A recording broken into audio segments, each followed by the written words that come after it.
총구가 제 옆구리에 닿았던 그 감각을 아직도 잊을 수 없어요. 차가운 쇠의 촉감, 심장이 미친 듯이 뛰던 그 순간, 그리고 아무도 도와주지 않던 거리 그때까지만 해도 몰랐습니다. 몇 년 뒤, 제가 한국이라는 나라에서 전혀 다른 삶을 살게 될 줄은요. 안녕하세요. 저는 멕시코에서 태어나고 자란 카렌입니다. 올해 28살이 되었고, 지금은 한국에서 유학생으로 생활하고 있어요. 원래 저는 멕시코시티에서 남쪽으로 조금 떨어진 한 중소도시에 살고 있었습니다. 부모님과 저, 그리고 2명의 남동생까지 5명이 함께 살았어요. 저는 첫째 딸이었기 때문에 어릴 때부터 책임감이 강한 편이었어요. 부모님은 맞벌이를 하셨고, 저는 동생들을 돌보는 일이 많았습니다. 멕시코에서는 안전이 항상 문제였어요. 우리 집 주변은 비교적 평범한 주택가였지만 밤이 되면 분위기가 달라졌어요. 가게들이 문을 닫으면 거리는 금방 어두워졌고 강도나 마약 조직이 활개를 치는 일도 드물지 않았습니다. 특히 저는 학생 때부터 새벽에 학교를 가야 했어요. 통학 시간이 길어서 새벽 5시에는 집을 나서야 했거든요. 그날도 저는 평소처럼 가방을 메고 집을 나섰어요. 아직 해가 뜨지 않은 새벽 거리에는 인기척이 거의 없었습니다. 가로등이 드문드문 켜져 있었지만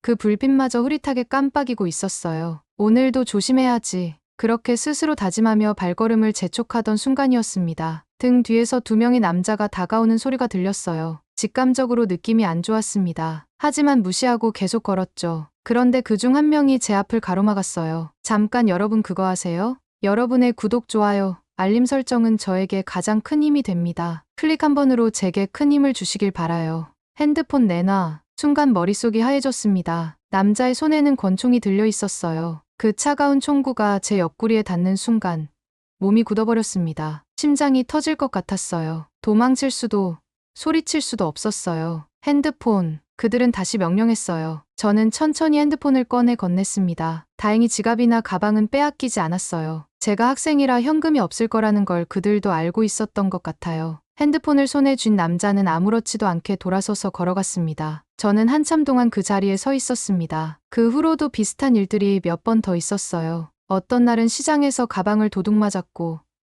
어떤 날은 친구가 길을 가다 납치를 당할 뻔한 적도 있었습니다. 공원에서 뛰어노는 아이들은 거의 없었어요. 부모님은 항상 제게 절대 혼자 다니지 말고 낯선 사람을 조심해라 라고 당부하셨죠. 이렇게 긴장하며 사는 것이 너무 싫었어요. 저는 다른 나라에서 살고 싶었습니다. 안전한 곳에서 자유롭게 거리를 걸으며 밤에도 공포 없이 돌아다닐 수 있는 곳에서요. 그러던 중 한국이라는 나라를 알게 되었어요. 처음에는 한류 드라마를 통해서였습니다. 배우들이 밤늦게 혼자 거리를 걸어다니는 장면이 나왔을 때 저는 충격을 받았어요. 저거 연출 아니야? 실제로 그런 나라가 있을까 싶었죠. 그런데 인터넷을 찾아보니 한국은 세계적으로 치안이 좋은 나라로 유명했어요. 그 후로 한국에 대한 관심이 커졌고 마침 장학금을 받을 기회가 생겨 유학을 오게 되었습니다. 처음 인천공항에 도착했을 때 저는 모든 게 신기했어요. 공항에서 버스를 타고 서울로 가면서 창밖을 봤는데 길거리에 노숙자가 거의 없었습니다. 사람들이 밤에도 거리를 걸으며 웃고 떠드는 모습이 너무 놀라웠어요. 제가 처음 한국에서 밤 산책을 했던 날을 아직도 기억해요. 그날은 기숙사에서 늦게까지 공부를 하다가 잠깐 바람을 쐬고 싶었습니다. 원래라면 절대 혼자 나가지 않았겠지만 한국에서는 괜찮을 것 같았어요. 저는 조심스럽게 기숙사 문을 열고 밖으로 나왔습니다. 처음에는 조금 긴장됐어요. 하지만 몇 분 정도 걸어보니 제가 괜한 걱정을 했다는 걸 알게 되었어요. 거리에는 늦은 시간까지 영업하는 카페와 음식점들이 있었고 혼자 산책하는 사람들도 많았어요. 지나가는 사람들은 저를 신경 쓰지 않았고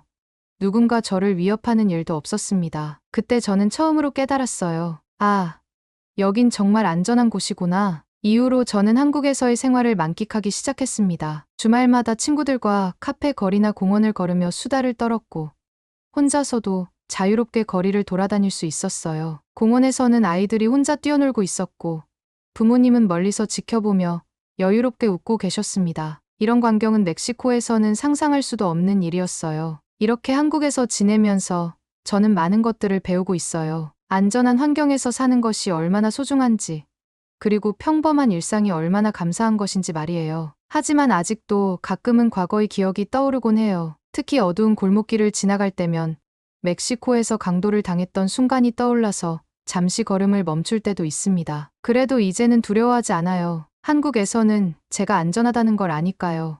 앞으로도 저는 한국에서 더 많은 경험을 하고 싶습니다. 그리고 언젠가 멕시코로 돌아가더라도 이곳에서 배운 것들을 많은 사람들에게 전하고 싶어요. 한국에서 생활한 지도 몇 개월이 지나자 저는 점점 이곳의 일상에 적응해 가고 있었습니다. 처음엔 모든 것이 낯설었지만 이제는 편의점에서 자연스럽게 계산을 하고 지하철 노선도도 한눈에 읽을 수 있게 되었어요. 무엇보다도 저는 한국의 안전함을 온몸으로 체감하며 살고 있었습니다. 한국에 온 지 얼마 되지 않았을 때 저는 밤늦게까지 친구와 수다를 떨다가 기숙사로 돌아가야 했어요. 처음에는 택시를 탈까 고민했어요. 멕시코였다면 절대 혼자 밤길을 걷지 않았을 테니까요. 하지만 친구는 여긴 밤에도 괜찮아. 그냥 걸어가도 돼. 라고 말했어요. 그래서 저는 조심스럽게 골목길을 따라 걸었습니다. 처음에는 주위를 경계하며 걸었지만 길거리 가로등이 환하게 켜져 있었고 저 말고도 혼자 걷고 있는 사람들이 많았어요. 어떤 사람들은 이어폰을 끼고 음악을 들으며 산책하고 있었고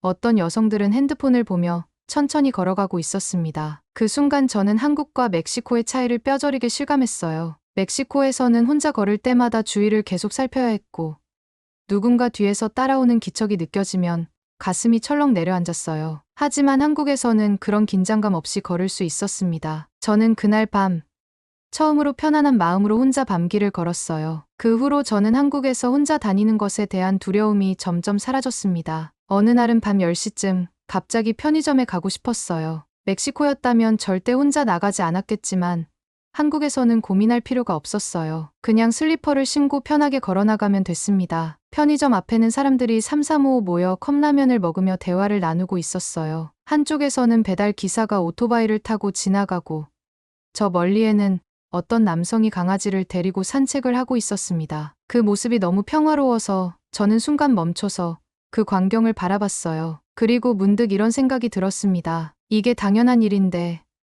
왜 이렇게 감격스럽지?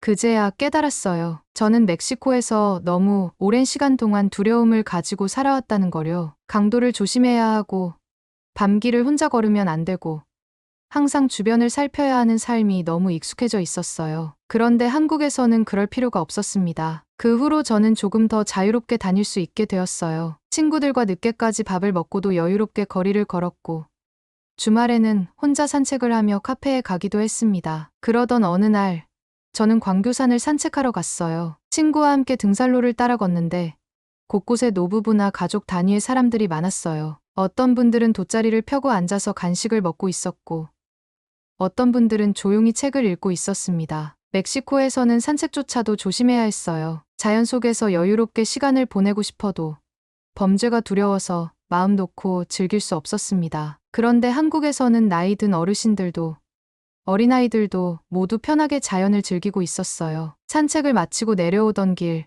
친구가 물었어요. 한국에서 제일 좋은 게 뭐야? 저는 단 한순간도 망설이지 않고 대답했어요.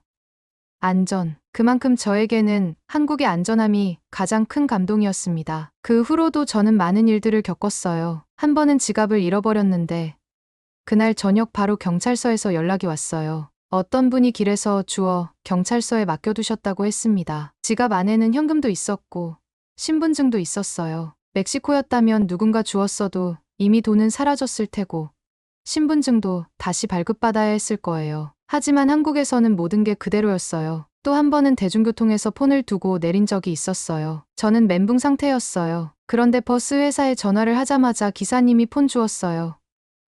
XX 정류장에서 맡겨놓을 테니까 찾으러 오세요. 라고 하셨습니다. 이렇게 작은 일들 하나하나가 저에게는 놀라운 경험이었어요. 한국에서는 분실물이 돌아올 확률이 높다는 걸 알게 되었고 사람들 대부분이 정직하다는 것도 느끼게 되었습니다. 어느 날 저는 문득 이런 생각을 했어요. 멕시코에서도 언젠가 이렇게 안전한 날이 올까? 한국에서 지내며 저는 평범한 일상의 소중함을 배웠어요. 아무 걱정 없이 밤길을 걸을 수 있는 것, 잃어버린 물건이 다시 돌아오는 것, 공원에서 자유롭게 뛰어놀 수 있는 것, 이 모든 것이 저에게는 특별한 경험이었습니다. 아직도 가끔은 멕시코에서 강도를 당했던 기억이 떠오를 때가 있어요. 하지만 이제는 두려움보다 감사함이 더 큽니다. 저는 한국에서 많은 것들을 배우고 있어요. 그리고 언젠가는 이곳에서 배운 것들을 제 고향에도 전하고 싶어요. 어느덧 한국에서 생활한 지도 1년이 되어 가고 있었습니다. 처음에는 짧게 머물 생각이었지만 점점 한국의 매력에 빠져 오래 살고 싶다는 생각이 들었어요. 사실 저는 멕시코에서 댄서로 활동하고 있었습니다. 어린 시절부터 춤을 좋아해서 전공으로 삼았고,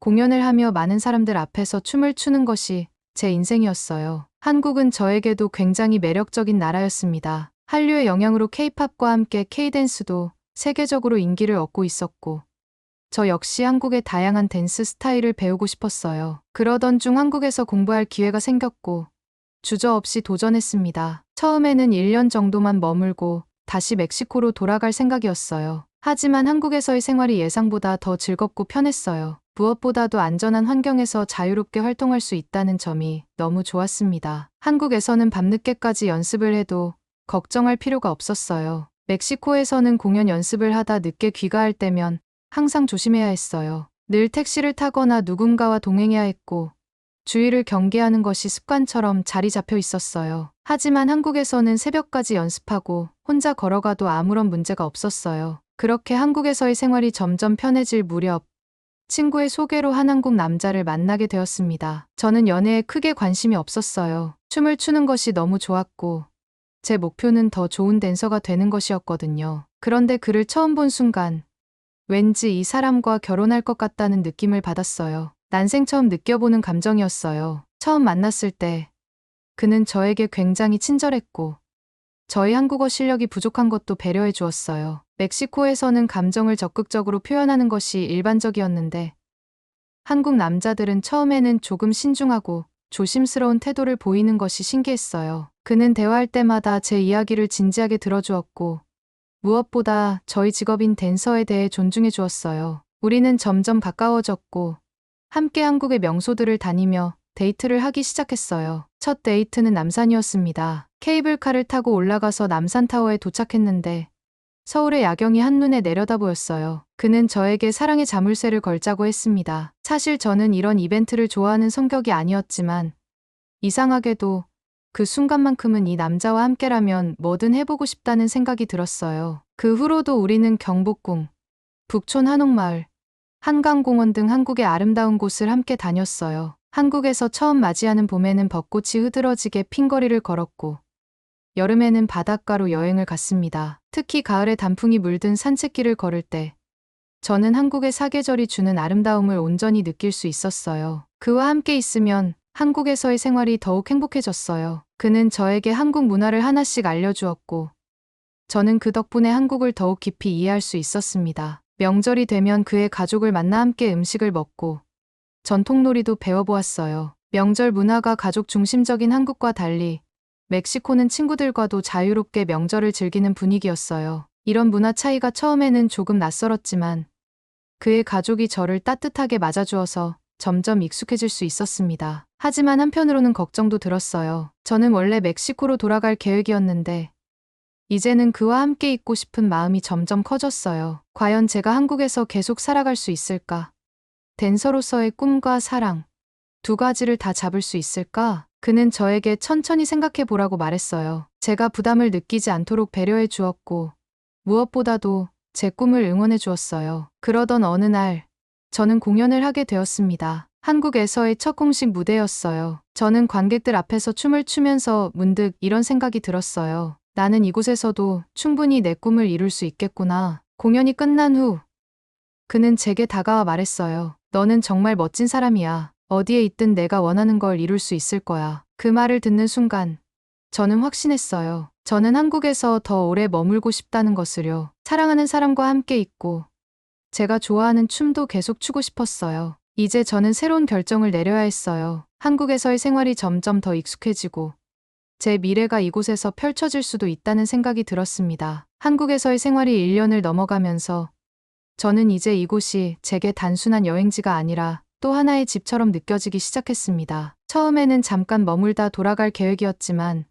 이제는 한국에서의 삶이 너무나도 자연스러워졌어요. 그리고 무엇보다도 사랑하는 사람이 생겼다는 것이 저를 더 깊이 이곳에 머물게 하고 있었습니다. 하지만 저에게는 중요한 선택이 남아 있었습니다. 멕시코로 돌아갈 것인가, 아니면 한국에서의 새로운 삶을 선택할 것인가. 이 문제를 두고 저는 몇 달 동안 고민을 했어요. 한국에서의 삶은 너무 편안하고 안정적이었어요. 치안이 좋고 생활 인프라가 잘 갖춰져 있어서 불편함이 거의 없었어요. 그리고 사랑하는 사람도 있었어요. 하지만 멕시코에는 저의 가족과 친구들, 그리고 저희 뿌리가 있었습니다. 저는 단순한 여행자가 아니라 본래 멕시코에서 댄서로서의 삶을 살아가던 사람이었어요. 그러던 어느 날, 저는 우연히 멕시코에서 온 친구와 깊은 대화를 나누게 되었습니다. 그녀는 저와 비슷한 시기에 한국에 와서 공부를 하고 있었지만 최근에 멕시코로 돌아갈 준비를 하고 있었어요. 너는 어떻게 결정했어? 제가 묻자 그녀는 잠시 생각하더니 이렇게 말했어요. 나는 결국 가족이 있는 곳으로 가기로 했어. 한국은 정말 좋은 나라야. 하지만 나에게 가장 중요한 건 가족이더라고. 그 말을 듣고 저는 다시 고민에 빠졌어요. 저에게도 가족은 소중했어요. 하지만 한국에서의 새로운 기회도 저를 놓아주지 않았어요. 그러던 중 남자친구와 함께 여행을 갔던 어느 날이 제게 결정적인 순간이 되었습니다. 우리는 제주도로 여행을 떠났어요. 제주도는 한국에서도 가장 아름다운 곳 중 하나라고 들었어요. 저는 푸른 바다와 한라산, 그리고 돌담길이 어우러진 제주도의 풍경을 직접 보고 감탄했어요. 한국에 이렇게 아름다운 곳이 있다는 걸 왜 이제야 알았을까 싶었어요. 그날 저녁, 우리는 해변가에서 산책을 했어요. 파도 소리를 들으며 걷고 있는데 남자친구가 조용히 말했어요. 너랑 함께 있는 시간이 너무 좋아. 저는 그 말을 듣고 가슴이 두근거렸어요. 그와 함께한 시간들은 언제나 행복했어요. 그는 저에게 한국을 하나하나 알려주었고 제가 힘들 때마다 응원해 주었어요. 그 순간 저는 깨달았어요. 나는 이 사람과 함께하고 싶다. 저는 멕시코를 사랑하지만 이제는 한국도 저의 일부가 되었어요. 그리고 한국에서 제가 꿈을 이루는 것도 충분히 가능하다는 걸 알게 되었어요. 제가 사랑하는 춤을 이곳에서도 계속 출 수 있었고 새로운 기회들도 많았어요. 그래서 저는 결정을 내렸어요. 한국에서의 삶을 선택하기로요. 그 후 저는 한국에서 댄서로서 더 많은 기회를 찾기 시작했어요. 공연뿐만 아니라 댄스 강습을 하거나 영상 콘텐츠를 제작하는 등 다양한 방법으로 활동을 넓혀갔어요. 한국에서는 새로운 도전을 할 기회가 많았고 저희 실력을 인정해 주는 사람들이 많았어요. 그리고 저는 한국에서 더 깊이 뿌리를 내리기 위해 노력하기 시작했어요. 한국어 공부도 더 열심히 하고 한국 문화를 배우면서 적응하려고 했어요. 처음에는 어려웠던 부분도 있었지만 시간이 지나면서 점점 자연스러워졌어요. 그리고 가장 중요한 순간이 다가왔어요. 어느 날 남자친구가 저에게 프로포즈를 했어요. 그는 우리가 처음 만났던 장소에서 무릎을 꿇고 반지를 내밀며 말했어요. 나랑 평생 함께 할래? 저는 눈물이 났어요. 너무 행복해서, 너무 감사해서, 그리고 너무나 확신이 들었어요. 네, 함께 할게. 그렇게 저는 한국에서의 새로운 인생을 시작하게 되었습니다. 물론 앞으로도 어려운 순간이 있을 거예요. 가족이 멀리 있는 것에 대한 그리움, 문화 차이에서 오는 어려움, 그리고 새로운 환경에서 계속해서 도전해야 하는 부담감도 있을 거예요. 하지만 저는 확신해요. 이곳에서 저는 행복할 수 있고 저희 꿈을 계속 키워나갈 수 있을 거예요. 이제 저는 더 이상 한국을 잠시 머무는 곳이 아니라 내가 살아갈 곳으로 받아들이고 있어요. 그리고 저는 이곳에서 사랑하는 사람과 함께 저만의 이야기를 만들어가고 있습니다. 한국에서의 새로운 삶이 시작되고 나서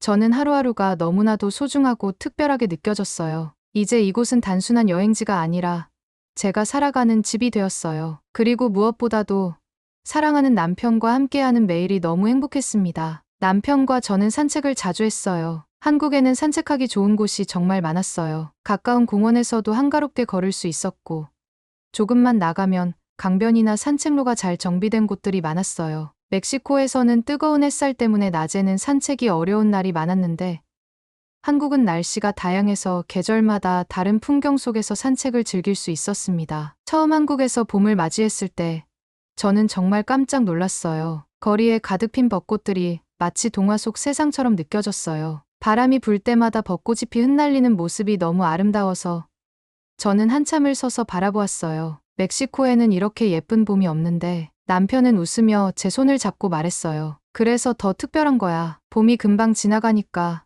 더 소중하게 느껴지는 거지. 그 말이 참 인상 깊었어요. 멕시코에서는 1년 내내 더운 날씨가 대부분이라 계절의 변화를 크게 실감하지 못했어요. 하지만 한국에서는 봄, 여름, 가을, 겨울이 뚜렷하게 느껴졌고 그 계절마다 색다른 매력이 있었어요. 여름이 되면 우리는 한강공원에서 피크닉을 했어요. 멕시코의 여름은 너무 덥고 습해서 야외에서 오래 있기가 힘들었는데 한국의 여름은 밤이 되면 시원한 강바람이 불어서 산책하기 좋았어요. 우리는 돗자리를 깔고 간식을 먹으며 강물에 비친 야경을 바라보았어요. 가을이 오면 한국의 단풍이 얼마나 아름다운지 몸소 체험할 수 있었어요. 나무집들이 초록에서 노랑, 주황, 빨강으로 물들어가는 모습이 마치 한 폭의 그림 같았어요. 남편과 함께 산책하면서 낙엽을 밟는 소리를 듣는 것도 너무 좋았어요. 멕시코에서는 이런 가을을 경험할 수 없었어. 제가 감탄하며 말하자 남편은 웃으며 고개를 끄덕였어요.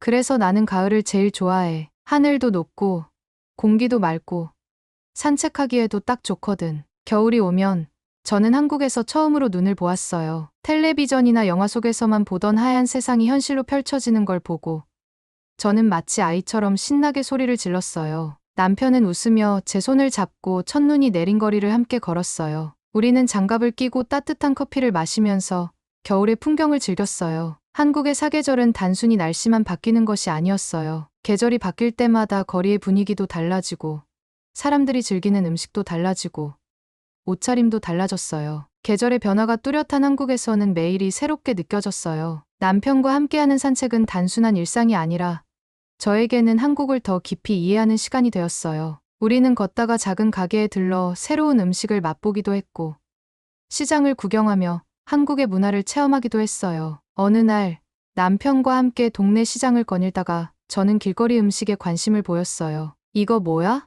호떡이야. 달콤한 설탕이 들어있어서 겨울에 먹으면 진짜 맛있어. 저는 한 입 베어 물었고 그 순간 눈이 휘둥그레졌어요. 이거 너무 맛있어.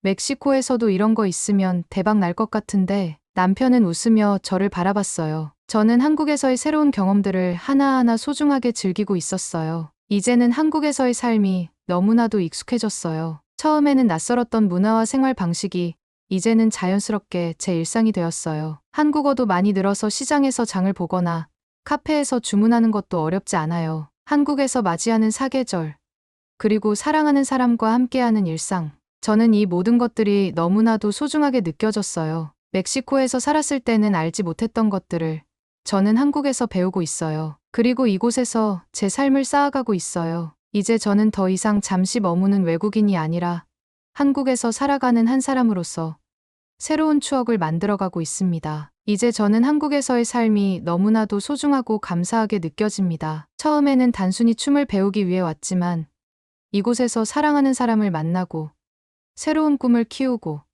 아름다운 사계절을 온전히 즐기며 살아가고 있어요. 멕시코에서의 삶도 물론 소중했지만 한국에서 경험한 것들은 저에게 너무나도 특별한 의미로 다가왔습니다. 안전한 환경 속에서 자유롭게 생활할 수 있다는 것, 계절의 변화를 온몸으로 느끼며 그 순간을 즐길 수 있다는 것, 그리고 따뜻한 사람들을 만나 함께 살아갈 수 있다는 것, 이런 평범하지만 소중한 일상들이 저에게는 기적처럼 느껴집니다. 한국은 정말 복받은 나라예요. 자연의 아름다움, 훌륭한 치안, 따뜻한 사람들, 그리고 체계적으로 잘 정비된 시스템까지 저는 이 모든 것들에 감사하며 살아가고 있어요. 이제 저는 단순히 한국을 좋아하는 나라가 아니라 제 인생에서 빼놓을 수 없는 소중한 곳으로 여기고 있습니다. 한국에서 새로운 삶을 시작할 수 있게 해준 모든 것들에 진심으로 감사드립니다. 정말 감사합니다.